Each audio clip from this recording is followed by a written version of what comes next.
Story 1. The silence that followed the final, mechanical clack of the ignition was heavy enough to kill the insects. It was a dense, suffocating blanket woven from pine needles, humid air, and the crushing knowledge that the car was dead. Marcus and Elara were trapped. Marcus was frozen, his muscles taut and his knuckles white on the tire iron he had pulled from beneath his seat. His eyes were locked on the rear windshield.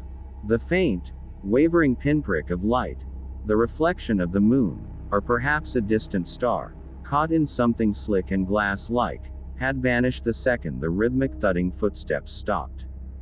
But the gaze was still there. It wasn't a set of eyes they saw.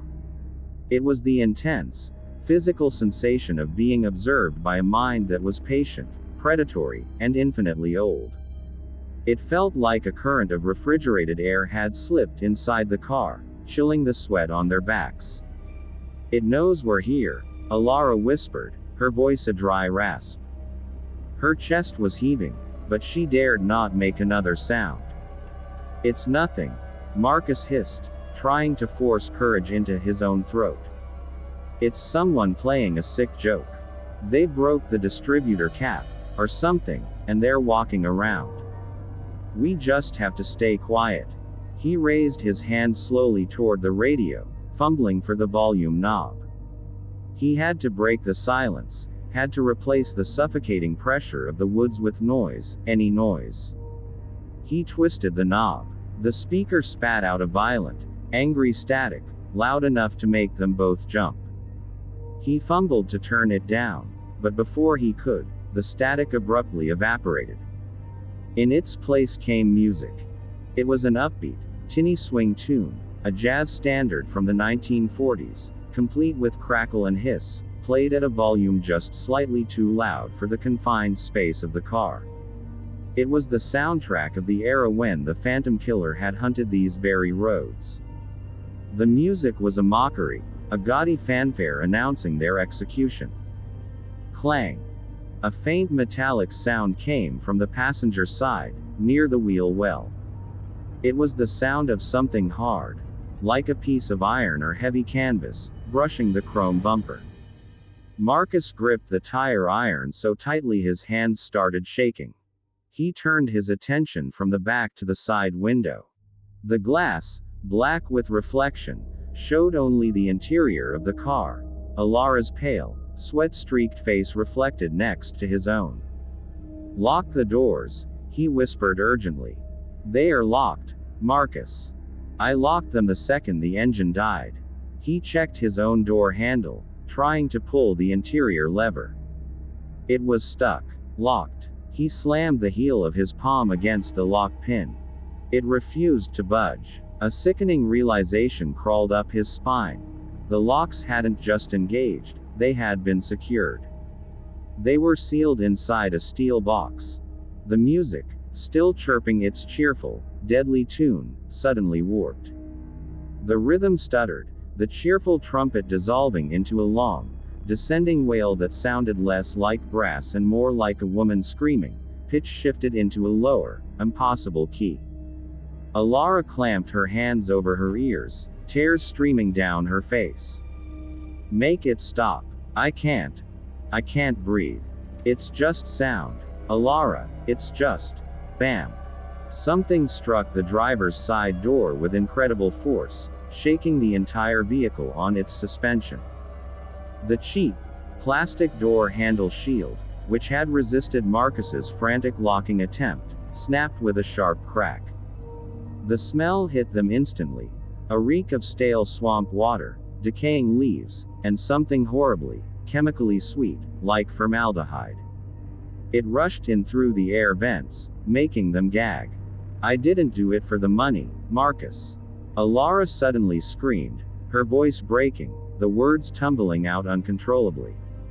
"I went to see him that night because he was going to sign the release papers. I didn't know he was going to wreck the car, I swear. I just needed the money to pay off the debt. I wasn't going to leave you." She collapsed against the dashboard, sobbing hysterically. Marcus stared at her, not comprehending. "Debt. Release papers. Who was he? But before the shock could fully register, the terror in the woods explained everything. The swing music had stopped. The screaming noise was gone.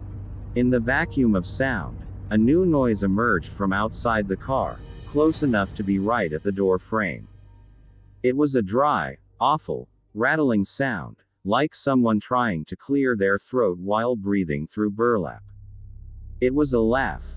The sound was not human, yet it perfectly communicated amusement.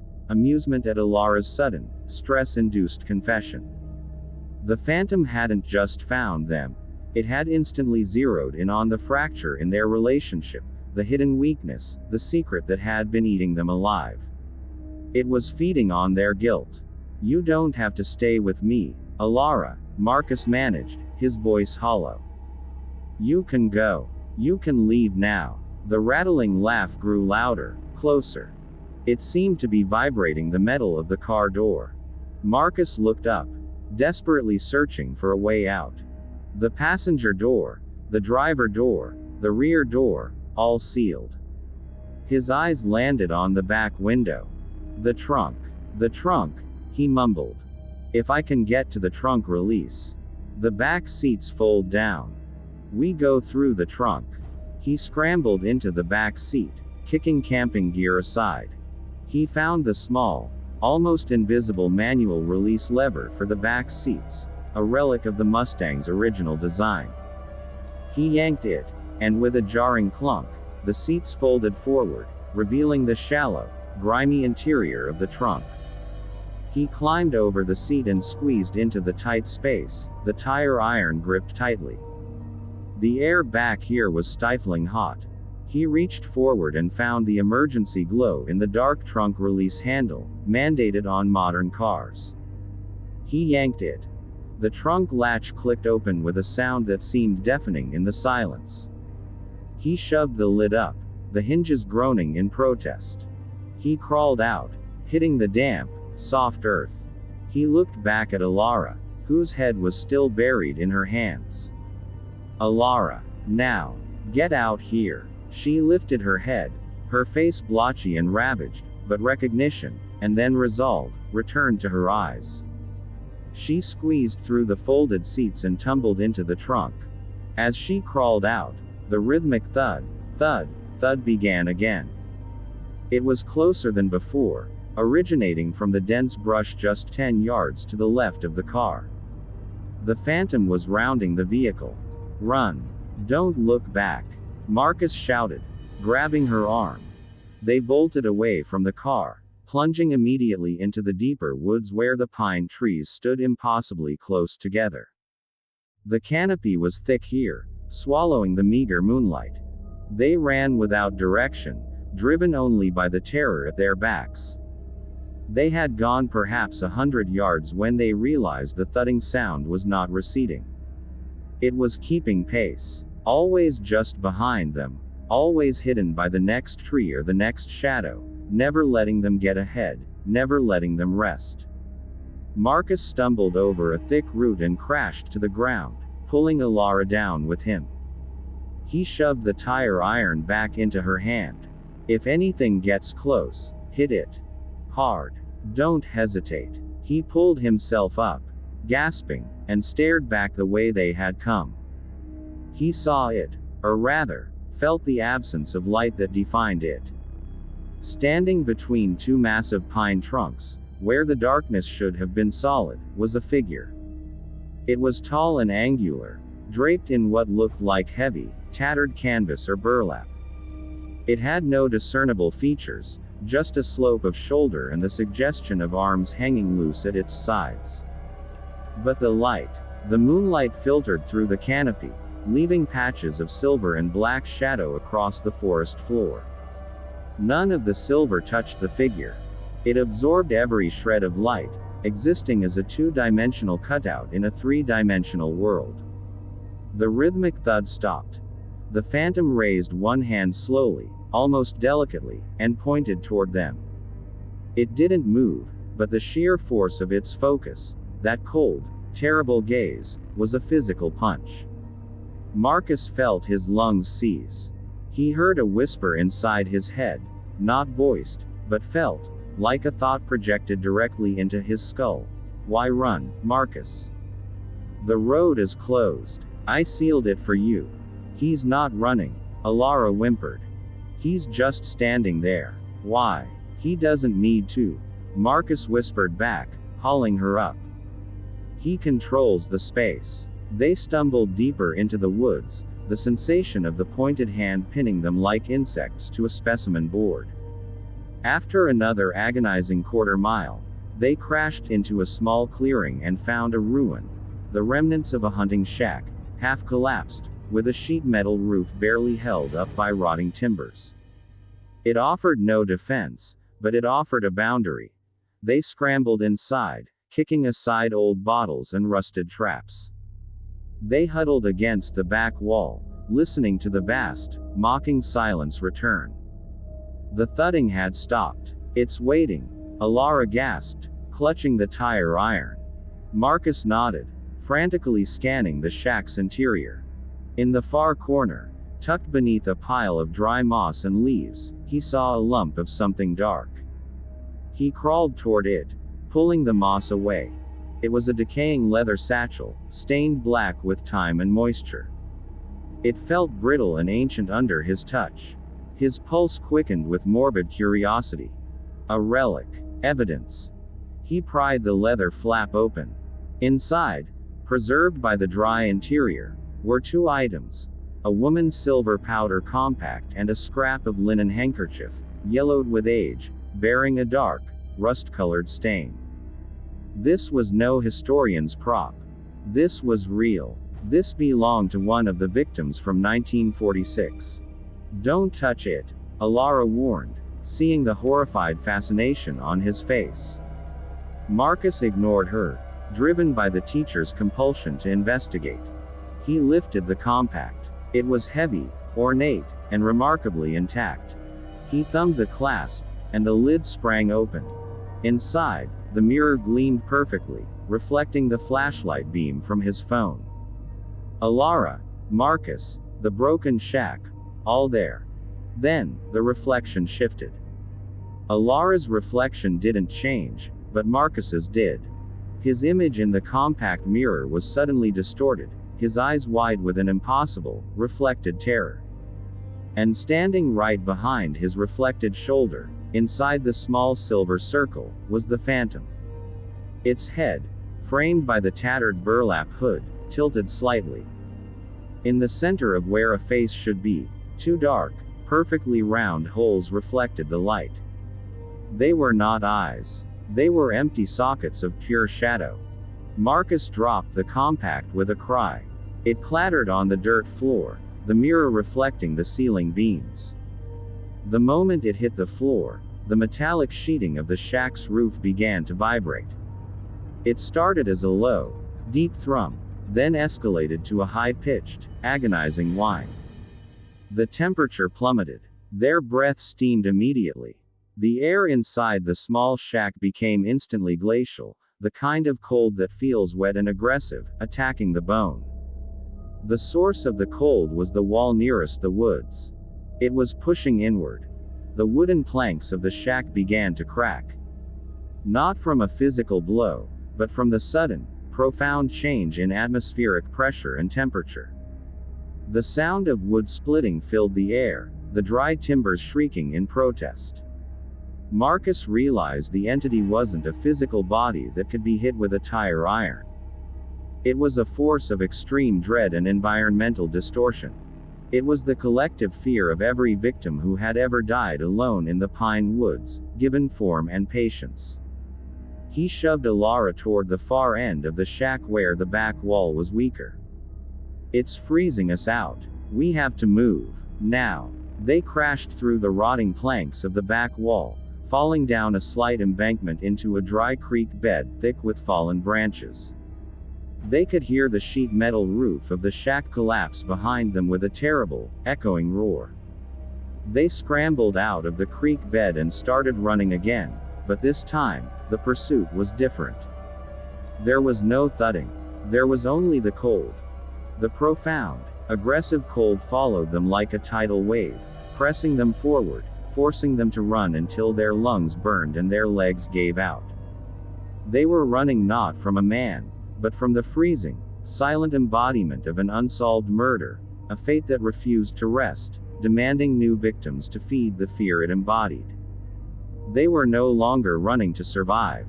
They were running to outlast the night, knowing that with every desperate step, the phantom's cold, terrible gaze was fixed on their backs, delighted by the fresh, pure panic that only isolation could provide.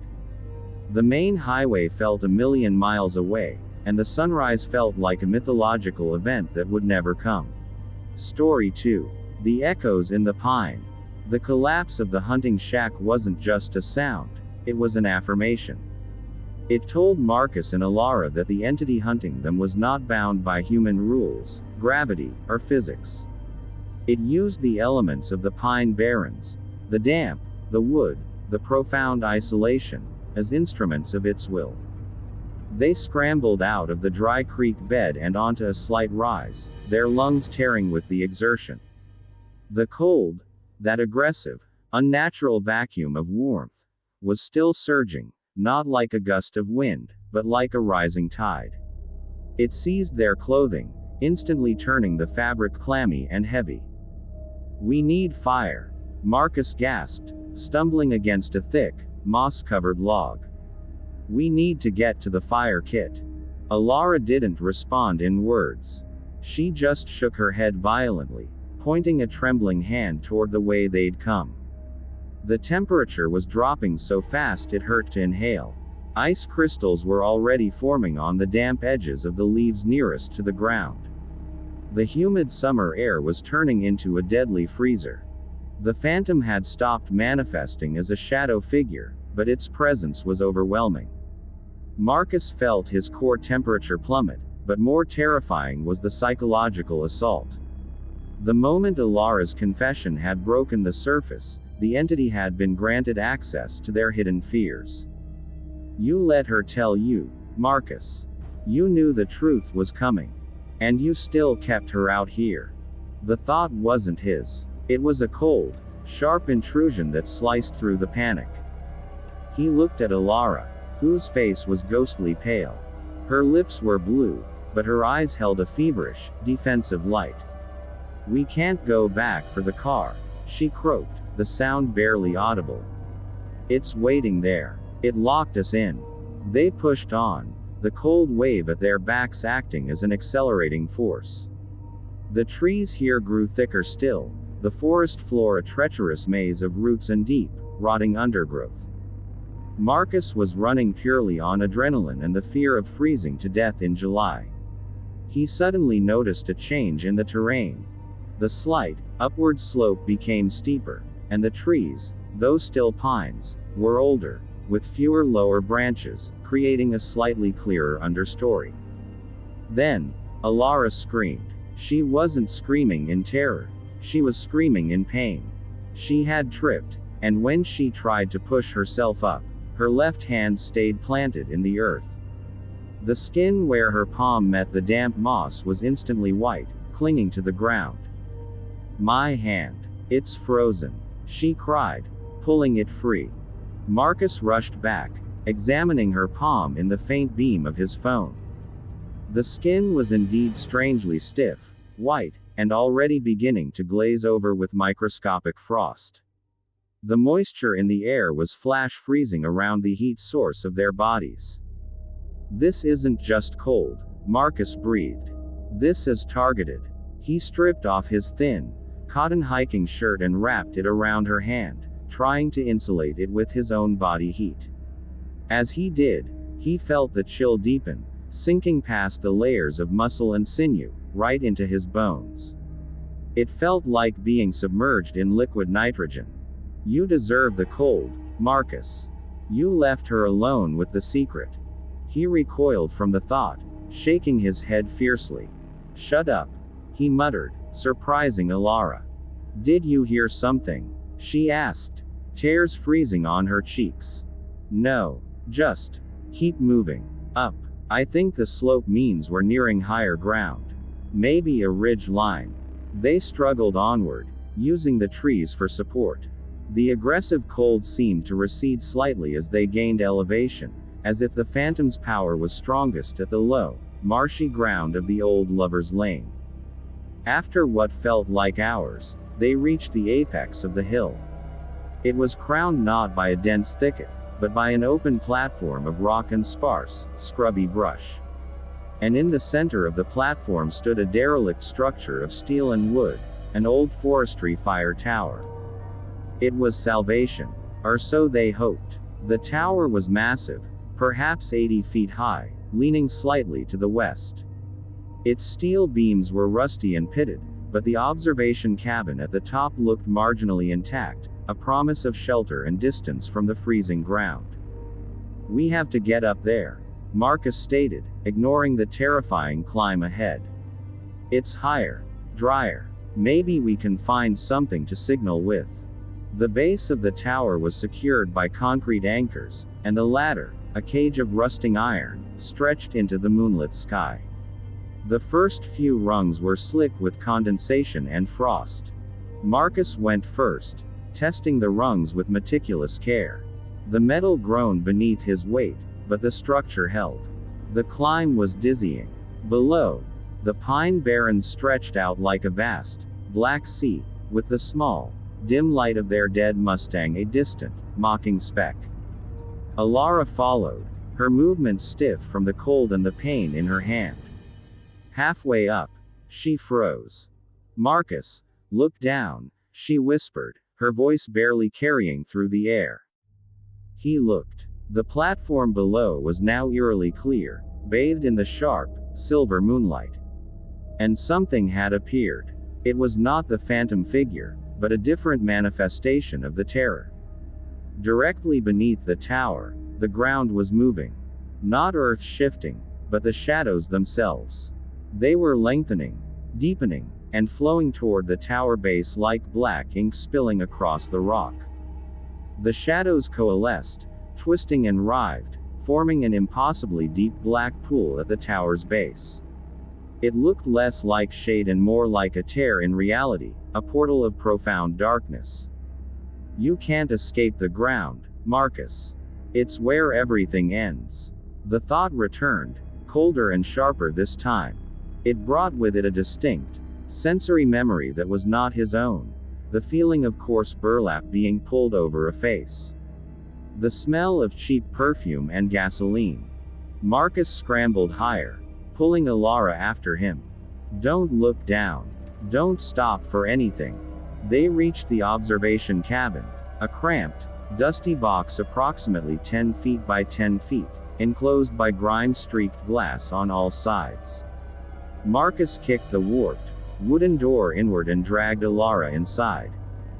The air here was merely stale, not aggressive cold. It was a momentary victory. They slammed the door shut, securing it with a rusty, ancient bolt. Marcus shone his phone light around the cabin. It was littered with 50 years of debris. Dust motes dancing in the beam, broken radio equipment, moldering logbooks, and several empty cans of condensed milk. "We're safe here," Elara said, collapsing onto a rotting bench built into the wall. "For now, we're safe." But Marcus was already moving, drawn to the centerpiece of the room, the fire observer's desk, covered in a thick layer of fine, red dust. On the desk sat an old, heavy metal case, the kind of box used for holding maps or flares. It was secured by a hasp and padlock. He pulled at the hasp. It was rusted solid. He used the tire iron, wedging the curved end beneath the lock. He strained, the muscles in his neck bulging, and with a terrible screech of tearing metal, the lock shattered. Inside the box were not maps or flares, but a collection of personal items, all meticulously preserved by a lining of oil-soaked felt. A small, dark blue velvet clutch purse, a pair of wire-rimmed glasses, bent and cracked, and a thick, hand-stitched leather journal. Marcus picked up the journal. The leather was supple, but the pages inside were fragile, covered in a spidery, precise script. The date on the first page read May 18, 1946, the exact period of the Phantom Killer's rampage. He read the first entry aloud, his voice trembling. May 18, 1946. I saw it again last night. It wasn't Roy, and it wasn't a man. It's the darkness in the woods made real. I shouldn't have come back to this place. Roy promised me he'd talk to the sheriff today about the letters, but he won't. He's scared of what people will say about him being here with me. If they find the letters, they'll know everything I did for the money. They'll see my shame. But the thing in the woods, it looked right through the car and saw the truth, saw the debt. It saw the lie. It doesn't want our lives, it wants our secrets. It wants to take the thing we're most ashamed of and leave it, screaming, in the dirt. Marcus's eyes snapped to Elara. She was staring at him, her face a mask of dawning horror. The entry spoke of a debt, a secret, and the shame the entity preyed upon. It perfectly echoed Elara's own forced confession. This is Betty Jo, Marcus whispered, recognizing the date and details from his research. Betty Jo Booker, the saxophone player who had been murdered on May 3, 1946. This must be a journal belonging to one of the subsequent victims. She was trapped, just like us. She knew what was coming. He flipped the journal forward, past weeks of increasingly frantic, terrified entries, until he reached the final, incomplete page. The last words were scrawled in an almost illegible hand, frantic and hurried. July 3, 1946. The silence is the worst. He's outside the fire tower now. He took the rope ladder. I keep smelling the gas. I hear the music again, that awful song they played at the dance. He wants the compact. He wants the mirror. He wants me to look at myself and tell the truth. But I can't tell Roy. I can't. The page was abruptly ripped off, the paper stopping mid-sentence. Marcus felt a cold dread so profound it was physical. The victim, a woman named Martha, he realized, looking at a name penned inside the cover, had been trapped in this very tower. And she had smelled gas. He spun toward the observation windows, checking the surrounding trees. Gas. Was the phantom going to burn them out? But the cold was what did it. The unnatural chill, which had retreated, was now returning with savage speed. He watched the outside glass, and saw the frost bloom. It started in the corners, then snaked across the panes, coating the windows in a layer of crystalline white. The temperature in the small cabin plummeted instantly. The metal desk groaned under the sudden contraction. Clang. Clang. It was the sound of the steel ladder rungs outside the door. Someone was climbing. Slowly. Deliberately. Marcus rushed to the door, peering through a cracked pane of glass beside the frame. The visibility was rapidly failing as the frost covered the windows, but in a small, clear patch, he saw the edge of a black, heavy boot plant itself on the final rung. He recoiled. The bolt on the door was flimsy, rusted, and years old. He grabbed the desk, ripping the entire metal structure from the floor. Help me. We need to barricade this door. Now. They shoved the heavy metal desk against the door. It wasn't much, but it bought them a few seconds. The banging started immediately. Not a frantic, desperate attack, but measured, crushing blows that resonated through the steel structure of the tower.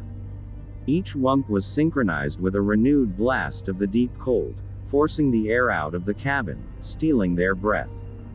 Marcus noticed the silver compact lying on the floor, where he had dropped it. The glass of the mirror was still intact.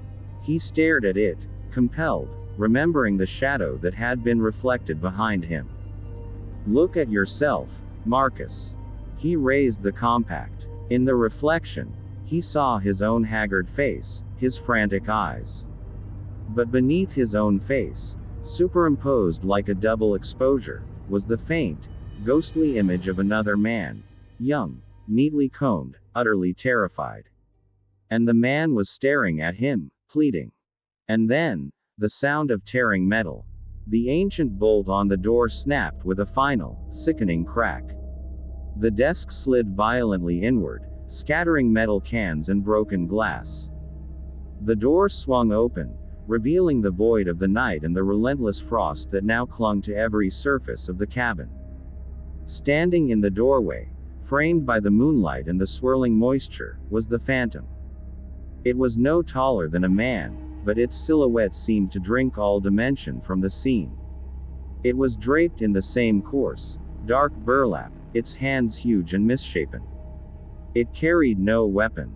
But on its face, where its eyes should have been, were the two hollowed sockets of shadow. And in the center of the burlap hood, covering the mouth and nose, was a single, black patch of fabric. It was shaped like a massive smile. The phantom didn't move past the threshold. It simply stood there, in the doorway, staring past Marcus, past the desk, to where Elara was huddled on the floor. It was waiting for the confession, the shame, the internal fracturing it craved. It was waiting for the final, cold silence. Thank you so much for watching this video. Make sure to subscribe, like, comment and turn on notifications if you enjoyed the video so you never miss an upload.